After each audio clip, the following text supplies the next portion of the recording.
The search for an escaped prisoner has widened to include the entire state of Texas. It's been more than a week since Gonzalo Lopez escaped and still no trace of him. Our Matt Doherty drove through parts of the search area that were reopened today. He's outside Centerville tonight with the story. Matt? We're outside of a little church off Highway 7 until about 3 o'clock this afternoon. It was part of the search area, cut off to the public. About half a mile up the road, though, the manhunt continues. The exhaustive search, we've come to the conclusion that he's most likely not here. Robert Hirsch says there's no telling where the inmate could be. It's anybody's guess right now, but again, we've got some good intelligence. They'll be looking into that. This afternoon, the TDCJ director and others made the decision to narrow the focus of its search in Leon County.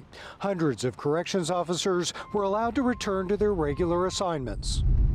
As we drove along the serpentine paths of the reopened county roads, we could see that it wouldn't be hard for someone to get lost here among the trees, vines, and thick brush that covers thousands of acres here. Gonzalo Lopez broke free from his prison shackles on the inmate transport bus more than a week ago.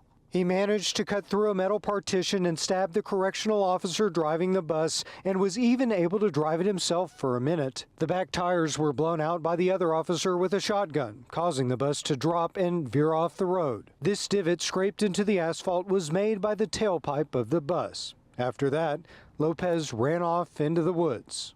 We asked TDCJ if we could see pictures of the interior of a similar Texas prison transport bus, but were told we could not. Tonight, the remaining law enforcement officers that are still here are arranged in a similar pattern to what we saw last night. Armed and alert, a few dozen still keep watch, waiting to see if he'll come out of the woods. In Leon County, I'm Matt Doherty, KHOU 11 News.